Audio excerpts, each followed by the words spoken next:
투박하지만 정직하다. 비평을 비평하는 남자 서영석. 그가 바라본 세상. 사설과 칼럼을 통해 오늘을 짚어본다. 서영석의 라디오 비평. 안녕하십니까, 서영석입니다. 주말 잘 보내셨는지요? 주말에는 국정원 간첩 조작 사건 때문에 시끄러웠습니다. 이런 주말을 보내지 않았으면 정말 마음 놓고 자기 일에만 전념할 수 있는 그런 주말이 오기를 기대해 봅니다. 박근혜 정권에서는 쉬운 일은 아닐 것 같습니다만은, 오늘 중앙일보를 보니까요, 안철수 의원에 대한 글이 눈길을 끌었습니다. 물론 보수신문의 안철수 의원에 대한 보도 태도나 칼럼의 시각을 보면은 그렇게 곱지만은 않습니다. 그나마 중앙일보가 비판을 해도 아주 저질 비판은 안 하는 편에 속하는데요. 오늘 안철수 뺄셈의 정치라고 하는 중앙일보 기자의 한 칼럼에서는 최장직과 윤여준 그리고 김종인에 대한 이야기를 쓰고 있습니다. 모두 다 안철수 의원의 멘토였던 사람입니다. 최장직 교수는 이런 이야기를 했다고 합니다. 안 의원에게서 철인 통치를 느낀 것 같다. 만인에 의한 통치, 즉 민주주의를 중우정치로 비판하면서 플라톤이 내세운 이상적인 통치 시스템인 철인에 의한 정치, 그런 냄새를 풍긴다. 즉 안철수 의원이 혼자 고민하고 혼자 결정한다. 그런 의미인 듯합니다. 윤여준 전 장관의 토론은 더 구체적이라고 하는데요. 안철수 의원이 공적 기구를 무시했다라고 얘기를 한 바 있습니다. 새정치연합의 최고 의사결정기구인 창당준비위원회는 민주당과의 합당 내용 전혀 몰랐다고 합니다. 논의에서 완벽하게 배제됐다는 얘기죠. 한때 안철수 의원의 멘토였다가 새누리당으로 전향했던 김종인 전 장관도 비슷한 말을 했다고 합니다. 대선에 나오려면 신당을 만들어서 2012년 총선에 나서야 했다. 당시 2011년 인기와 힘이면은 40명 정도의 당을 만들 수 있다고 조언했다. 그런데 안철수 의원은 국회의원이 무슨 일을 하는지 모르겠다면서 그 얘기를 해서 떠날 수밖에 없었다라고요. 결국은 CEO 출신들의 단점이죠. 성공한 CEO 항상 혼자 고민하고 혼자 결단을 내려서 혼자 성공을 합니다. 그래서 오히려 민주주의에 대한 시각은 부족할 수밖에 없죠. 그러나 나라는 혼자 만들어갈 수가 없는 겁니다. 안철수 의원이 말하자면은 안철수 의원을 씹기 위해서 혹은 비판하기 위해서 쓴 이런 칼럼들을 자기 자신에 대한 하나의 채찍과 격려를 받아들여서 스스로를 변신할 수 있는 그런 계기가 되었으면 합니다. 안철수 의원 여러 가지 단점에도 불구하고 장점 많은 사람이죠. 가장 큰 약점들은 정치권 내부에서 이리저리 부대껴 가면서 자기 스스로를 변신시키면 됩니다. 그 변신이 성공하면 자기의 목적을 이룰 수 있을 것이고 그 변신이 실패하면 또 다른 박찬종이 될 수밖에 없을 겁니다. 라디오 비평 시작합니다. 함께하고 계신 방송은 정치평론가 서영석 미디어 협동조합 이사가 진행하는 라디오 비평입니다. 지상철 조합원 신청 광고입니다. 강화대교 앞에서 개념 부부가 만드는 개념 곰탕 연지연 곰탕. 연지연이란 가마솥의 장작불로 온종일 구워내는 곰탕을 서로 나누어 이어지는 인연이란 뜻입니다. 연지연 곰탕이 민주주의를 열망하는 조합원 여러분과 국민의 건강을 책임지겠습니다. 곰탕 포장 판매는 한 팩 800g에 7,000원이며 7팩 이상은 무료 배송으로 드립니다. 연지연 곰탕은 강화대교 입구에 위치해 있습니다. 단체 주문 예약 및 포장 주문 전화번호는 010-7252-1114, 010-7252-1114, 031-989-9968. 조합원 단체 예약은 10% 할인해드립니다.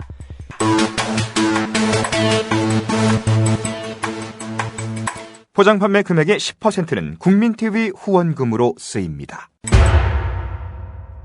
자, 국정원 사건에 대해서는요, 동아일보를 제외한 거의 모든 언론들이 남재준의 책임을 거론하고 있습니다. 오늘 특히 조선일보는 사설을 통해서 남재준이 책임져야 한다고 목소리를 높이고 나섰습니다. 보통 사설은 한 신문에서는 보통 3개 정도 씁니다. 3개 정도 쓰면은 그 분량이 서로 비슷하게 나갈 수밖에 없는데요. 매우 중요한 일이 있을 때는 하나의 사설을 길게 쓰고 나머지 2개의 사설을 짧게 씁니다. 오늘 조선일보의 사설, 오피니언맨 사설을 보면요, 남재준 국정원장이 책임져야 된다는 사설이 가장 큰 비중을 차지하고 있습니다. 그 뒤에 조그마한 사설 2개가 붙어 있는데요. 남재준 국정원장이 책임져야 한다는 그 사설이 말미에서 이렇게 이야기를 하고 있더라고요. 유호성 씨가 실제 간첩이라면은 남재준 국정원장과 국정원은 가로 열고 증거 조작을 통해서 국정원이 놓아준 것이나 마찬가지가 됐다는 겁니다.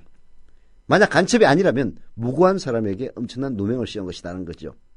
검찰 수사 결과와 관계없이 남재준 국정원장이 책임을 져야 한다. 그것이 순리다라고 조선일보가 남재준의 경지를 촉구하고 나섰습니다. 물론 다른 신문들, 중앙일보라든지 한국일보, 심지어는 서울신문이나 세계일보 등에서도 국정원의 책임을 거론하는 사설을 쓴 바가 있습니다. 그런데 정신 못 차리는 것은 동아일보예요. 동아일보는 국정원이 대공수 사건을 지키려면 지금이라도 어쩌고저쩌고 하라는 그런 내용의 제목이 국정원이 대공수 사건을 지키려면 특단의 조치를 취하라는 제목의 사설을 실었습니다. 여전히 국정원에 대한 이른바 실드를 치어주고 있는 그런 사설이었는데요. 다른 신문들이 전부 다 남재준의 사퇴를 요구하고 있는 그런 마당에 지금 사건이 정확하게 드러나지 않은 상황에서 남재준과 황교안 사퇴를 요구하는 야당의 주장은 옳지 않다라고 지적을 하고 나서는 뒷북을 여전히 치고 있었습니다. 오늘 여러 사설 중에서요, 가장 적절한 사설이라고 제가 판단한 경향신문의 사설을 소개해드리겠습니다. 국정원장은 물러나고 검찰은 허위 증거를 처리해야 한다는 내용의 사설입니다. 소개해드립니다. 서울시 공무원 간첩 사건 증거 조작 의혹의 초점은 더 이상 검찰 측 문서의 위조 여부가 아니다. 사법정의와 법치주의를 모욕한 초유의 범죄 뒤에 누가 있었는지 낱낱이 파헤치는 일이다. 검찰은 신속하고 철저한 수사를 다짐하고 있으나 그렇게 되려면 최소한의 선결 조건이 있다. 우리는 이를 2가지로 본다. 그 2가지 도대체 뭐냐? 경향신문 사설은 그 첫 번째로 남재준 국가정보원장은 물러나야 한다라고 지적합니다. 이번에 위조로 드러난 문서는 남재준 국정원이 검찰을 거쳐서 항소심 재판부에 낸 것이라는 거죠. 남재준 원장은 증거 조작 사실을 알았든 몰랐든 책임을 피할 길이 없다는 겁니다. 사전에 인지했거나 아니면 사후에 묵인을 했다면 피난 가능성이 더 커진다는 차이가 있을 뿐입니다. 국정원은 검찰 수사에 협조하겠다는 입장이지만 남재준 원장이 버티고 있는 한 그야말로 말의 향연에 그칠 공산이 큽니다. 지난해 국정원 대선 개입 사건 때 수사를 한번 돌이켜보십시오. 국정원 직원들은 검찰 특별수사팀의 출석 요구에 조직적으로 불응했습니다. 마지못해 소환된 뒤에도 묵비권을 행사하며 버티곤 했습니다. 압수수색 과정에서도 국가기밀이라는 이유로 추가 자료 제출을 거부했습니다. 윤석열 전 특별수사팀장은 국정원 직원들을 조사할 때 입회한 변호사들이 원장의 진술 불허 지시를 반복해서 주입했다고 밝힌 바가 있습니다.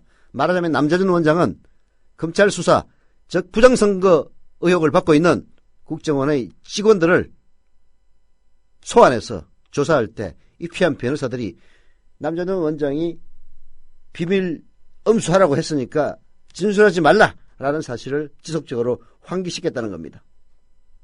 원세훈 국정원의 범죄를 켤 때도 이런 일이 있었는데 하물며 남재준 국정원을 파헤치면 어떤 사태가 벌어지겠느냐. 이게 바로 경향신문이 첫 번째로 지적하고 있는 성결 요건, 즉 남재준은 물러나야 한다는 논리입니다. 두 번째는 뭘까요? 계속 들어봅시다. 검찰은 위조문서에 대한 증거 신청을 즉각 철회해야 한다. 검찰은 자살을 시도한 국정원 협조자 김모 씨의 유서를 통해 증거 조작 정황이 구체적으로 드러났는데도 증거 철회나 공소장 변경 신청 등을 하지 않고 있다. 오히려 다른 간접 증거와 증언 등을 통해 공소 유지를 계속할 방침이라고 한다. 그러나 중국 정부가 위조라고 밝힌 3건 외에 중국 동포 임모 씨의 자술서까지 조작된 것으로 드러나는 등 검찰 측 증거는 잇따라 탄핵되는 터다. 이런 상황에서 무모한 방법으로 공소 유지에 매달리는 것은 공익의 대표자인 검사가 할 일이 아니다.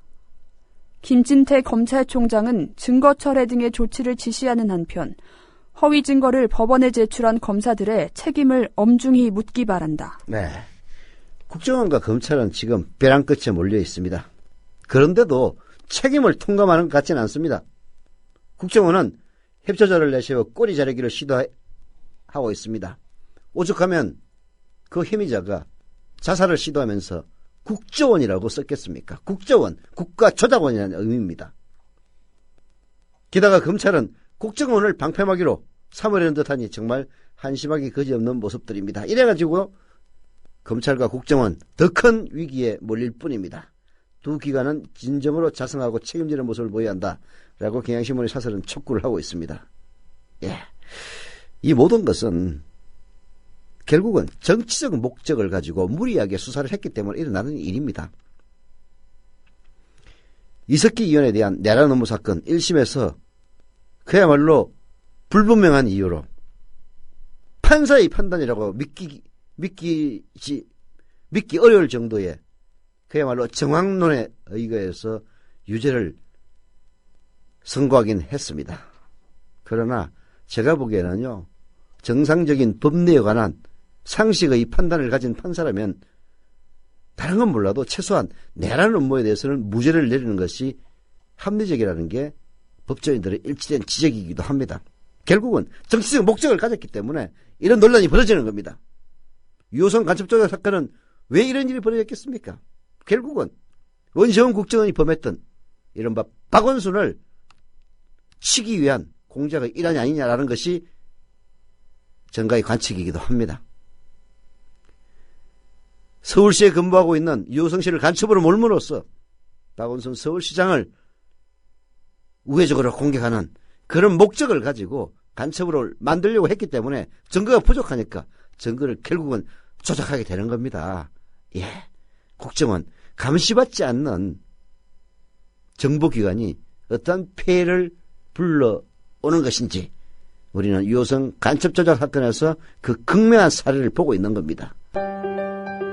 더불어 행복한 세상 너와 나의 꿈이 눈앞에 국민TV.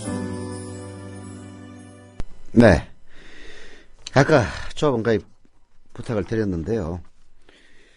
국민TV 조합원 되고 싶으신 분들은요, 국민TV 홈페이지 kukmin.tv 국민.tv로 들어오셔서 맨 위쪽에 있는 조합원 가입 신청을 클릭하시면 됩니다.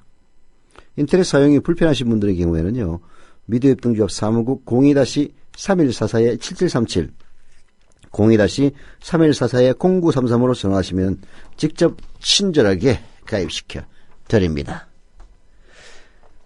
지난 토요일에는 제 이름을 단 다음 카페 송구스럽긴 합니다만은 국민TV 발전을 위해서 만들었다고 하니까 제가 그냥 사실 그런 거 크게 익숙한 사람은 아닙니다만은, 예, 여하튼 거기서 올라오신 분 중에 한 분이 3월 7일 날 부산에 무슨 집회에 나가가지고 조합원으로 가입시켰다면서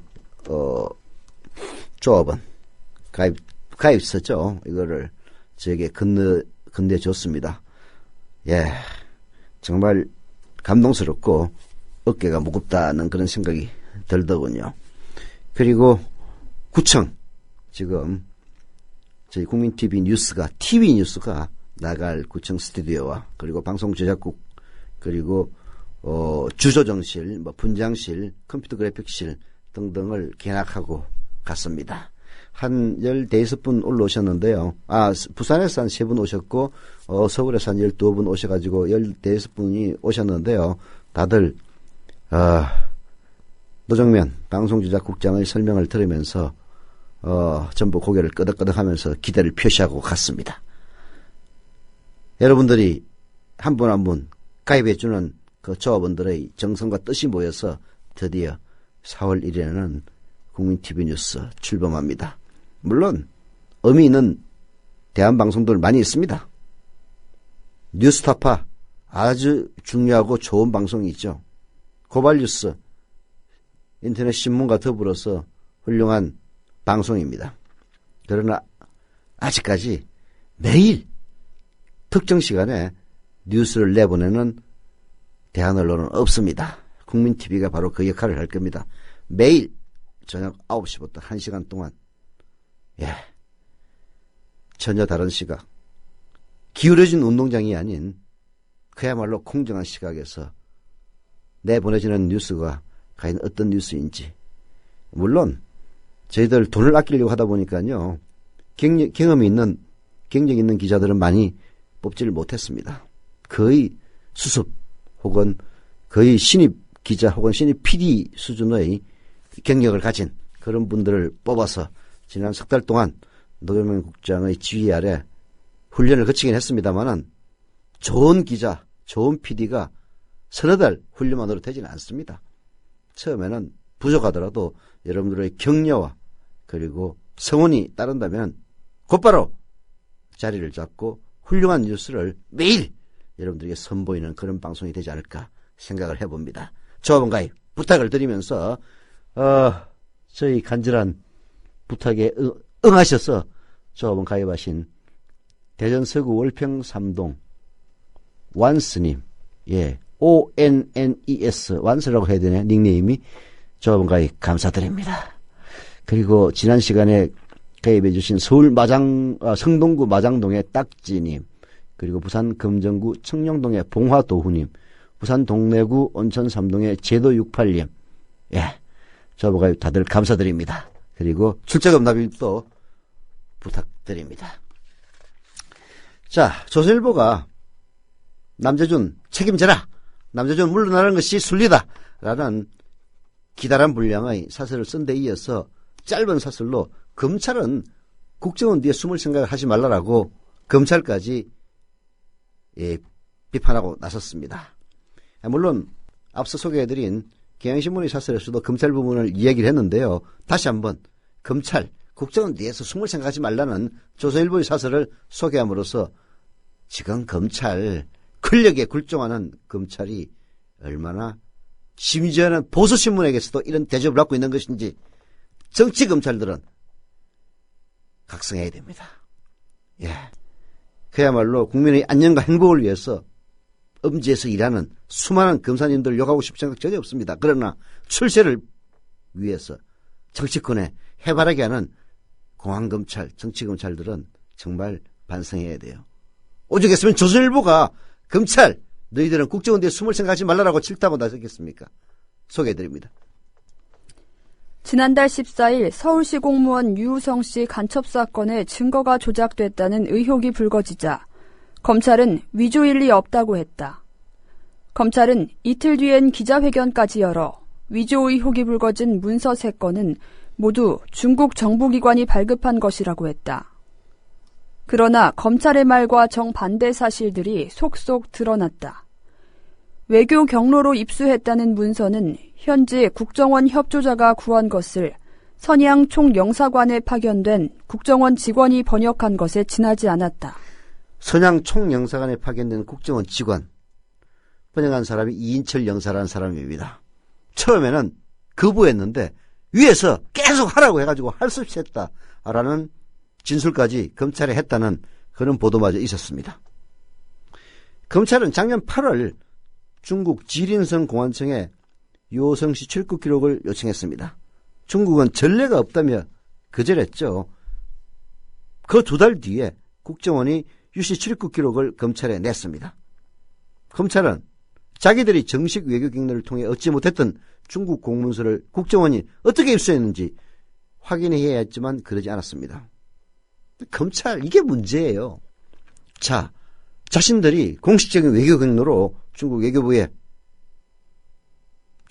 통해서 중국 지린성 공안청에 유씨의 출국 기록을 요청했지만 전례가 없다며 거절을 당했는데도 불구하고 국정원이 출입경 기록을 가져왔다면, 아니 우리는 못했는데 이 인간들은 어떻게 가져온 거야? 이거 진짜 맞는 거야? 한 번쯤은 생각해야 될 것 아닙니까? 전혀 그런 생각을 못했다는 것 자체가 바로 현재 우리 검찰이 갖고 있는 문제인 겁니다. 검찰은 유씨에 대한 1심 재판 때도 국정원 자료를 검증하지 않고 증거로 냈다가 망신을 당했습니다. 유씨가 북한에서 찍었다며 국정원이 내놓은 사진이 사실은 중국에서 촬영된 것으로 확인됐던 겁니다. 유씨가 1심에서 무죄 판결을 받게 된 데에는 바로 이 거짓 사진이 결정타 역할을 했습니다. 그런데도 검찰은 그 뒤에도 국정원이 낸 문건들의 진위를 제대로 확인도 하지 않고 법원에 전달하는 우편 배달부 역할만 했던 겁니다. 검찰은 지금에 왔어야 우리도 국정원에 쏘갔다 라며 국정원을 총알바지로 앞세우고 그 뒤에 숨을 생각은 버려야 한다는 것이 조선일보 사설의 핵심입니다. 검찰은 수사검사들의 직무소홀도 철저히 조사해서 책임을 물어야 한다라고 지적을 하고 있는데요. 사실 이 해법은 특검밖에 없습니다. 왜 민주당과 그리고 안철수 신당이 통합에서 나올 통합신당의 제일 첫 번째 일이 바로 간첩 조작 사건에 대한 특검이겠습니까? 자기 스스로 국정원의 가짜문서 그리고 검찰이 전혀 검증하지 못한 책임을 지고 있는 이 검찰이 자체 수사를 해본들 누가 납득할 만한 그런 결과를 내놓겠습니까? 결국은 특검만이 답인 겁니다. 박근혜 정권은 취임 이후 부정선거 그 트라우마 때문에 특검을 그야말로 켈사적으로 반대해 왔습니다마는 요성씨 이 문제에 대한 검찰과 국정원의 잘못을 가리기 위해서 특검이 필요하다는 데에는 국민들의 일치된 다수가 찬성하고 있다는 사실을 명심해야 할 겁니다. 더불어 행복한 세상 너와 나의 꿈이 눈앞에 국민 TV. 우리 경제 문제는 어려워서 도대체 뭐가 맞는 건지 뭐가 틀린 건지 일반 상식으로는 잘 알 수 없는 경우가 많습니다. 그래서 전문가들의 손을 빌릴 수밖에 없는데요. 임대소득 과세에 대한 정부의 왔다 갔다 정책, 도대체 이게 왜 그런가 저도 궁금했었는데요. 예, 저희 국민 라디오에도 자주 출연하는 선대인 경제연구소의 선대인 소장이 오늘 경향신문에 칼럼을 통해서 이 부분을 잘 해설해주고 있습니다. 임대소득에 대한 과세, 이건 최소한의 조세정의다는 거죠. 왜 그럴까요? 들어봅시다. 정부가 이른바 226주택 임대차 선진화 방안에서 월세 확정일자 자료를 이용해 월세 과세를 강화하는 방안을 내놨다. 나는 박근혜 정부의 대다수 부동산 부양책을 폭탄 돌리기라며 강하게 비판했지만 이번 정책만큼은 적극 찬성했다. 언론의 과장 보도와는 달리 최근 임대용 주택 공급 급증으로 월세가 꾸준하게 떨어지고 있어 집주인들이 세금 부담을 세입자에게 전가할 우려도 대체로 크지 않다. 그러니 임대주택을 소유한 집주인들과 부동산 업계가 그토록 강력히 반발한 것 아니겠는가. 워낙 이 정권은 부자들과 그리고 있는 자들을 위한 정책을 하도 내놓다 보니까 이른바 226 주택임대차 선진화 방안에 대해서도 사람들이 다 사실로 봤던 건 사실입니다만은 선대인 소장의 지적은 그게 아니다는 거죠. 집주인들이 세금 부담을 세입자에게 전가할 우려도 대체로 크지 않았고 그렇기 때문에 임대주택을 소유한 집주인 그리고 부동산 업계가 굉장히 큰 반발을 했다. 그런 얘기입니다. 문제는 그럼에도 불구하고 역시 기득권의 힘이 강했다는 데 있습니다. 그 기득권들은 216 주택임대차 선진화 방안이 자기 자신들의 이해에 반한 것임을 즉각적으로 알아차렸습니다. 그게 부활의 동안 대다수 언론들을 이 기득권 세력의 반발을 시장 혼란으로 포장을 했던 겁니다. 또한 그동안 박근혜 정부의 집값 떠받치기 기조와 어긋난다며 졸속대책이라고 난타했습니다. 결국 일주일 만인 3월 5일 정부는 부랴부랴 보완 조치를 내놓았습니다. 2주택 소유자도 주택 임대소득이 연간 2천만 원 이하인 경우에는 2년간 비과세하는 등 대폭 후퇴한 방안이었다는 겁니다. 서민들은 수십 년 떠들어도 안 먹히는데 기득권 세력이 떠들면 단 일주일 만에 계획안이 이렇게 무력화되는 겁니다. 저는 선대인 소장 이 얘기를 듣고 참 절망적이었습니다. 예. 이 216 주택임대차 선진화 방안, 이른바 임대소득에도 과세한다는 이 방안이 옳은 건지 그런 것인지도 판단을 제대로 못했던 것도 사실입니다만은 결국은 나름대로 계획성 있는 이런 정책들이 기득권의 반발에 밀려서 일주일 만에 그 정책이 좌초됐다는 이런 이야기, 정말 사람들을 좌절하게 만드는 겁니다.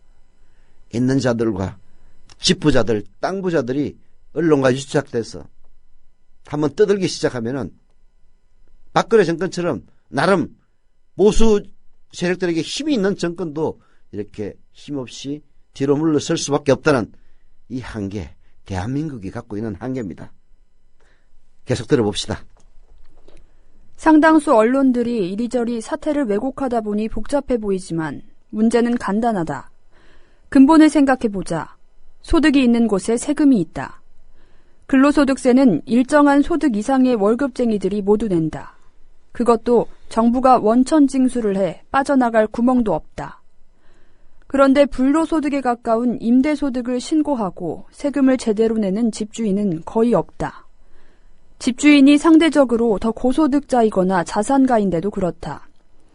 지금까지 등록해서 세금을 내는 극히 일부의 임대사업자들도 명목세율과 상관없이 각종 비과세 감면 혜택을 받아 세 부담이 매우 낮다. 오죽하면 실제 내는 세금의 비율인 실효세율이 2.48%로 OECD 국가들 가운데 네 번째로 낮겠는가. 땀 흘려 일해서 번 근로소득 수천만 원에도 20%대 이상의 세금을 물리는데 불로소득에는 세금 한 푼 안 매기고 방치하는 현실. 이런 극단적인 불공평과 부조리를 우리는 수십 년간 용인해왔다. 그렇습니다. 우리가 항상 간과하는 것이 집을 보유하고 세를 놓는, 전세나 월세를 놓아 먹는 그런 사람들은 대다수 중산층 이상이라는 점이죠. 월급쟁이들은 수천만 원, 한 5, 6천만 원만 넘어가면 20%, 30%대 세금으로 팍팍 올라갑니다. 그런데도 이런 임대소득에는 실효세율이 2.48%밖에 되지 않던가. 이거는 임대사업자로 등록한 사람들의 실효세율입니다. 임대사업자로 등록하지 않은 사람들, 대부분의 집 한 채 세놓아 먹는 사람들은 아예 세금 내지 않았다는 겁니다. 그들에게 세금을 물린다니까 그토록 큰 반발이 있었다는 이야기죠. 선대인 소장은 그렇지만 더 이상은 안 된다라고 지적을 합니다. 저출산 고령화의 충격으로 이 나라는 복지를 중심으로 재정 지출 수요는 급증하는데 세금 낼 사람들은 점점 줄어든다. 그런 이야기입니다. 어디선가에서 세금을 더 걷어야 복지를 중심으로 재정 지출 수요를 감당할 수가 있습니다. 그런데 정부는 법인세는 무조건 깎아주고 기업들이 잘 돼야 일자리도 늘어난다는 이른바 낙수효과, 이런 여전히 정부에서는 갖고 있는 겁니다. 그래서 법인세 깎아주는 겁니다. 수조 원 이익을 올리는 삼성전자의 실효세율이 선진국에 비해서 절반 수준도 안 된다는 거. 매년 깎아주는 법인세가 10조 원, 20조 원에 달한다는 이런 사실들.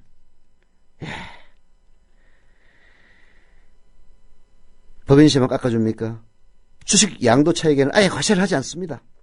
세계에서 가장 낮은 부동산 보유세도 올릴 생각 없습니다.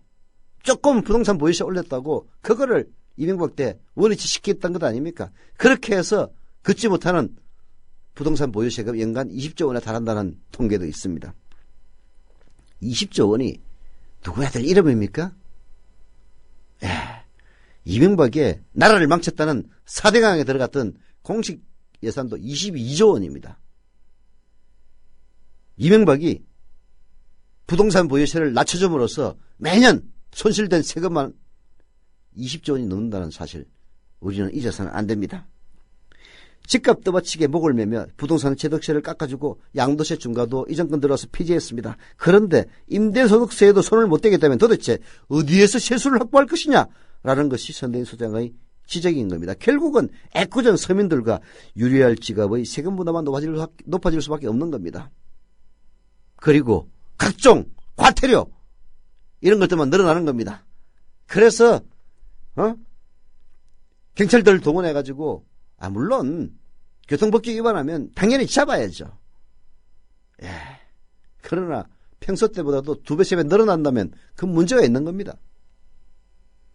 실제로 이명박 정부의 감세 정책 이래로 줄어든 세수를 메꾸기 위해서 월급 생활자들의 비과세 감면 혜택 점점 줄어들었습니다. 일선 세무서들이 연말이면 가뜩이나 매출이 줄어든 자영업자들을 닥달하기 바쁩니다. 반려동물 등에도 부가가치세를 매기자는 등 부가가치세와 같은 간접세 세수 비중은 계속 늘어서 부가가치세는 부자나 가난한 사람이나 똑같이 10%를 받는 거예요. 이른바 역진세입니다. 역진세. 이 부가가치세 비중이 는다는 것은 결국은 소득의 역진성, 부자에게는 적게 걷고 가난한 사람에게 많이 걷는 게 바로 역진성이죠.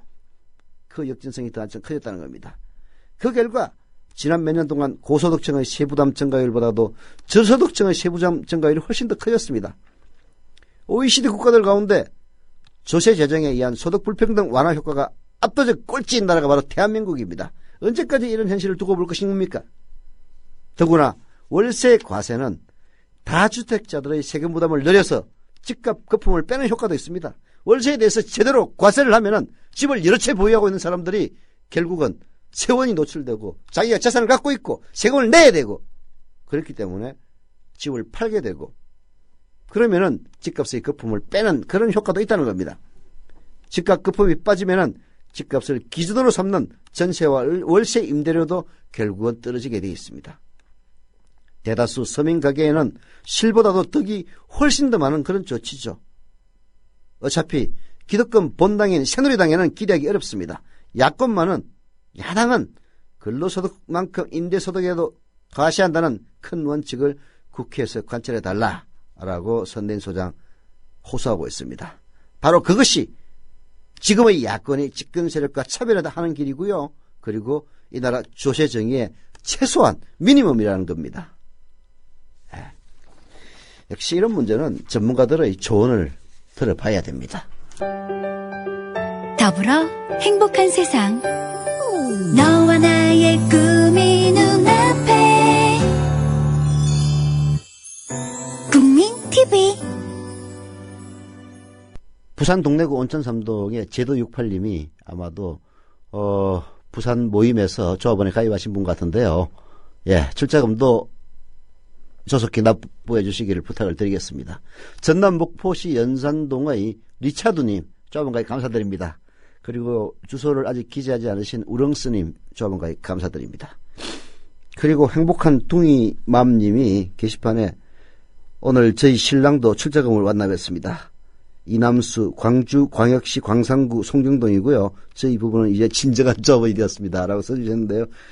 감사드립니다. 행복한 둥이맘님 그리고 그 남편인 이남수님 조합원 가입 감사드립니다. UMC UW가 아니고 UMC UW라고 하는데요. 내 돈 어딨냐. 진짜 재밌는 노래네요. 저도 처음 들었습니다. 자, 마지막으로 새누리당의 지방선거 총동원령 내릴 만큼 정말 새누리당은 선거에 올인하고 있습니다. 이번 지방선거야말로 박근혜 정권의 중간평가라는 점 그리고 무엇보다도 부정선거로 당선된 박근혜에 대한 평가라는 점을 누구보다도 새누리당이 잘 알고 있는 겁니다. 오늘 IMPT가 제주지사 출마한 원희룡과 우금민 그들만의 경선룰 전쟁을 통해서 이 부분을 짚어보고 있습니다. 소개해드립니다. 6.4 지방선거에서 승리하기 위해 새누리당은 총력을 기울이고 있습니다. 새누리당은 우선 지방선거에 승리할 수 있도록 현역 중진 의원들을 차출하여 주요 시도지사 선거에 출마하도록 전략을 펼치고 있습니다. 서울 정몽준, 경기 남경필, 인천 유정복, 울산 김기현, 충북 윤진식, 대전 노병찬, 강원 정창수, 대구 유승민, 제주 원희룡 등 현재 광역단체장 중 9곳이 새누리당이 선거에 승리하기 위해 지역구와 상관없이 전략공천과 차출을 하고 있습니다. 새누리당이 선거에 승리하기 위해 전략을 펼치고 선거운동을 하는 부분은 큰 문제가 없습니다. 그러나 이렇게 차출된 사람들이 그 지역을 위해 제대로 일할 수 있는지는 의심이 듭니다. 오늘은 제주도지사를 중심으로 지방선거의 문제점을 알아보도록 하겠습니다. 네. 현재 제주도지사는 우건민입니다. 우건민 지사는 1991년 관선지사를 시작으로 지금까지 무려 5번, 관선 2번, 민선 3번 제주지사를 지내고 있습니다. 제주에 있을만큼은 대통령 부럽지 않은 권력을 누리는 제주지사지만 현재 우건민 지사에 대한 여론은 그리 좋은 편이 아닙니다. 우건민 지사는 2010년 민주당을 탈당하고 무소속으로 있다가 지난해 11월 새누리당에 입당했습니다. 우건민 지사가 민주당을 탈당하고 무소속으로 있다가 새누리당에 입당한 가장 큰 이유는 2002년에 발생했던 우건민 지사의 성희롱 사건 때문입니다. 2002년 1월 25일 우건민 지사는 집무실에서 여성 직능단체장을 성희롱을 했고 이에 따라서 2010년 민주당 제주지사 후보 공천에 탈락합니다. 2002년의 일이 2010년에 밝혀졌던 거죠. 그래서 민주당 후보 공천에서 탈락을 합니다. 그런데 무소속으로 출마해서 당선이 돼요. 예. 이번 육사지방선거를 앞두고 또 새누리당에 입당 신청서를 냅니다. 성희롱 전과자라는 오명에도 불구하고 새누리당은 현직 도지사의 프리미엄을 높이 사서 우건민을 입당을 시킵니다. 새누리당은 우건민이 지닌 조직력과 파워를 무시하지 못해 입당시켰지만 지방선거가 코앞으로 다가오자 우건민 카드로는 선거에서 이길 수 없다는 위험 신호를 감지합니다. 현역 광역단체장 직무평가를 보면 우건민이 꼴찌거든요. 게다가 성희롱범입니다. 그래서 새누리당에 새로 나온 히든카드가 바로 제주 출신 원희룡 전 의원입니다.